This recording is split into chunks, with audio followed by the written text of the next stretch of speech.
Hello and welcome back, everyone, to La-Mulana 2 Showcase on Rocket Rabbit Commentaries. And in this episode, we have to find our way back to Dark Star-Lord's Mausoleum so that we can actually go and do the boss fight that we set up for ourselves, last part. Well, the mini-boss fight that we set up for ourselves last part. Now, is he a Lord of Stars that is dark, or is he a Lord of a dark star? Neither. He is an evil space alien. Ha! Evil aliens. That's what Invader Zim was all about. Aliens. Hey, Pushan.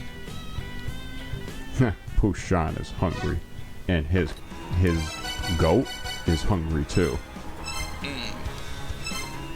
All right, and we have it in front of this bust of Mimir. Booyah! Ladder. Yeah. I think fully spawning a ladder is an appropriate reaction of the game to a player input. Because honestly, like, there are some games where, like, you spend the entire game, like, getting key items, and then all it does is just, like, remove a partition so you can get through. Like a wall. Oh, what was... So, as Annotation is mentioning here, we didn't show off us going through here earlier, and that was a mistake because we need this mantra. This is the mantra for fire. Yes, now that we have this mantra, we can actually go and do the mini boss that we were attempting to set up for. Also, a bunch more monies. Is that purple fire going to kill us if we try walking through it? Yes, as it was mentioned in a tablet that we read in this part, actually.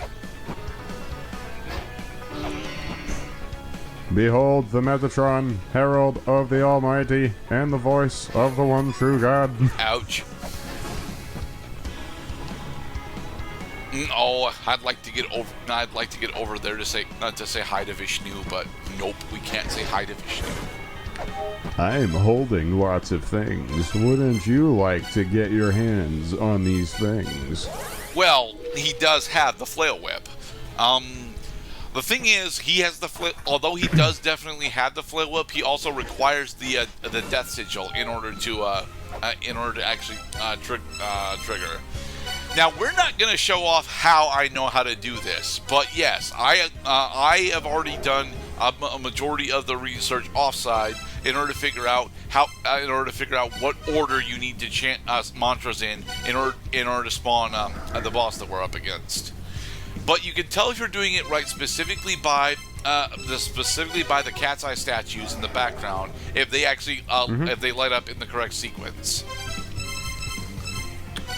Now, did you do your research inside the game or outside the game? Outside, admittedly.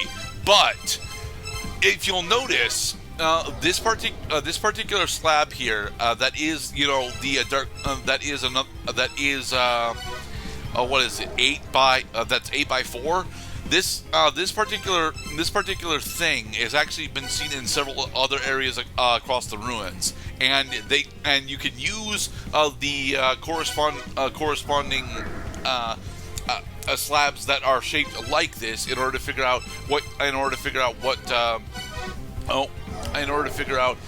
in what order you're supposed to do these chants. Hey, Sekhmet! Ouch! Ah, the freaking dude just comes out of nowhere and punches you in the face. Yeah. Sekhmet is a capoeira expert. I'm pretty sure that's supposed to be a female character. Okay. Anyway, they are a capoeira expert. It's a bitch. This is how I'm going to safe zone Sekhmet. And then she goes meow, and then she backflips, and then you hit her, and then she goes meow, and then she backflips. You hit her in the head with another arrow. Earth spear. Yeah, I think with this, we've effectively got her in a soft lock. Yeah, because you're moving Lumisa into exactly the position so that when her animation cancels and she checks to see where Lumisa is, that's when she scripted to do the charge attack. Yep. And because you know the tell for the charge attack, you know that all you have to do is just keep jumping, double jumping, by the way, and latching onto the wall. Yeah. Single jumps will not actually be enough for this. You'll get hit by Sekhmet's head. Well, don't hit her in the breastplate, because apparently she's immune there. Oh, I get it. A cat mini-boss in a room full of cat statues. And so, by successfully defeating Sekhmet, we now have access to Ra's boss room. Nice. Let's go heal up, and then we'll go take down Ra. Alright.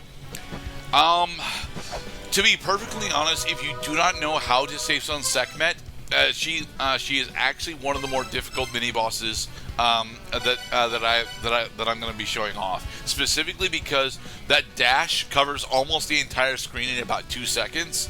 So without the lamp of time, in order to attempt to cheese her that way, she's going to end up doing a lot of touch damage to you very, very quickly. And if you get hit with the backswing of her backflip, it does, I want to say not a full third, but upwards of like a quarter of Lamisa's health at this point, because I've only got 288 out of the 256 that I'm supposed to get to.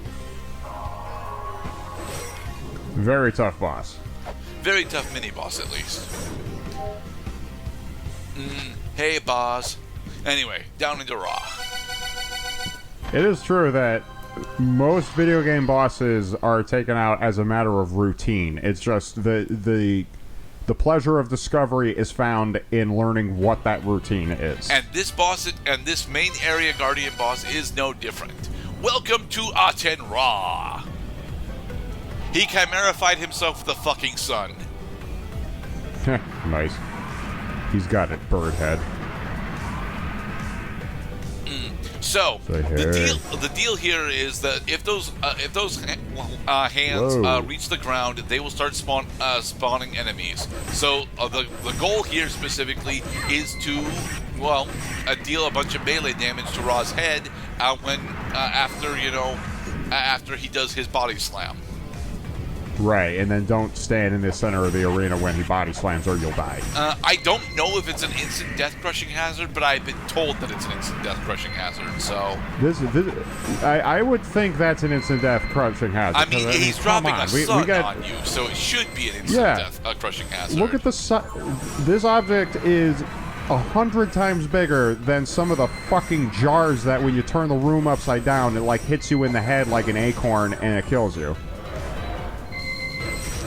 Mind you, it freaking hurts like a bastard to get hit in the head with an acorn that fell out of a tree. Yeah. But it's not going to kill you. Thankfully, the versions of enemies that get spawned during this fight aren't as deadly as the normal versions of the enemies.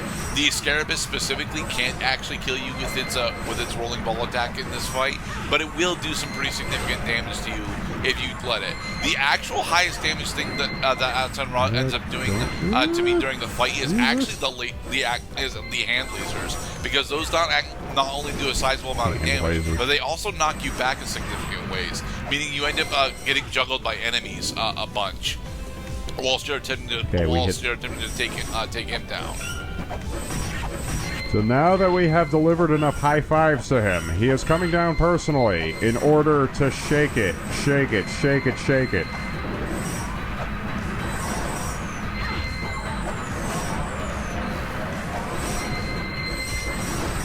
Now, thankfully, we do have the ability to interrupt the Scarabus balls. Balls. Oh, critical health, critical health. Keep hitting those hands. Okay, we're done hitting the hands, but we're about to get rolled on. Yep, here it comes. Die, Birdman. No. Ow. So yeah, touch damage. A lot of chaos, huh?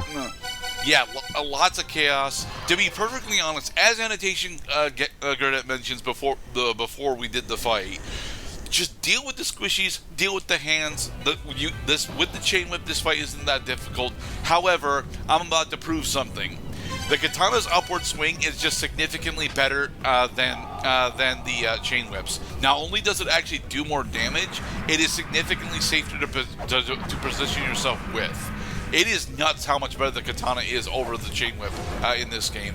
So much to the point that it's pretty inarguable that Lumisa's chosen weapon is actually the katana over the whips, despite the fact that Lamez's chosen weapon in La-Mulana 1 was, although supposedly the whips, it ended up being the axe. We don't have the axe yet, but we will get to show off how much they nerfed the axe in this game. And my God, did they nerf the axe hard.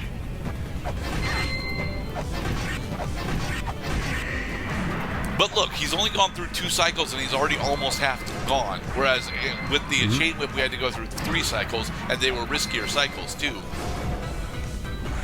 Yeah, notice you only have to hit the hand once with the katana in order to repel it. Whereas with the chain whip, it was twice. Yeah, that having to hit it just one additional time because Lamisa has to fall due to gravity first before she can attack again. Yeah, that's the difference between. That's the difference between failing to get to these fucking enemy spawning hands and disarming them before they start to flood the arena with a bunch of damage-dealing creatures. Ouch. So, I appreciate this demonstration, Mr. Gerda, that indeed it should come as well-supported theory to just use the katana during this fight. Yeah. And you're virtually guaranteed to have the katana at this point because, you know, getting the katana is in the Gate of the Dead, and you need to explore most of the gate. You have to explore and release Ra from the Gate of the Dead in order to unlock this boss fight. So, yeah, use the katana. Now we have destroyed Dr. Robotnik's Death Egg. Bye, Aten-Ra. A long, slow goodbye.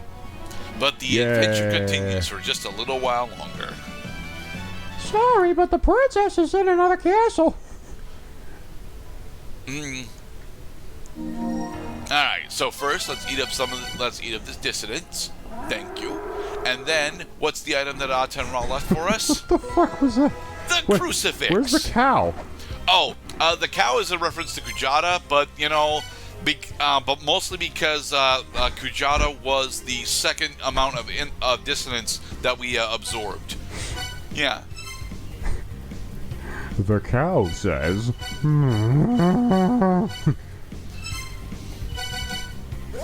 Alright, off to the immortal battlefield. I don't remember as to why. Like... At this point of the playthrough, I am literally just looking for additional things for us to unlock before the playthrough is over. Because like I know that I'm not actually going to go in and do the final 2.5 areas of the game, and I've already unlocked the majority of what I know can be easily unlocked with what I have. Anyway, back to Takamagahara Shrine.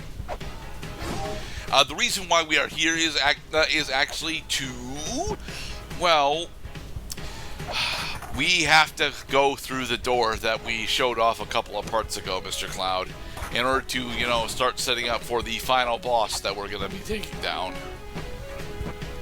Right, the final boss that we take down in this playthrough, yeah. Yeah, not the final boss of the game. No, we're not doing her. We're not. Yeah. Though Pascal already is preparing to end the playthrough before the game is over. Yes, because my test run proved to me a couple of things. If I was going to actually attempt to actually show off the entirety of La-Mulana 2, I would need to practice the game multiple times for one. And for two, I would also need to have an extensive amount of notes on hand, specifically to solve puzzles that I would normally actually be skipping over, specifically because I do not want to do them. Yes, this is the tablet that instructs us how to actually interact with the background element in Heaven's Labyrinth. Hey, Ashkeen. Ashkeen sells us Mech Remaster, which now that we have purchased will allow us to choose what type of fairy we want to summon, at least in theory. Problem is, we only have access to 2 of the 3 fairies that we're going to get, and well, we don't actually have the combination for one of them.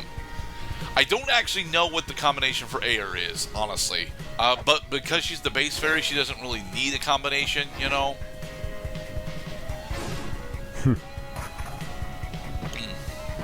All right, Spoken like we true opened this archaeologist. chest up a little while ago. Now we actually have the ability to claim it. It's just another crystal skull.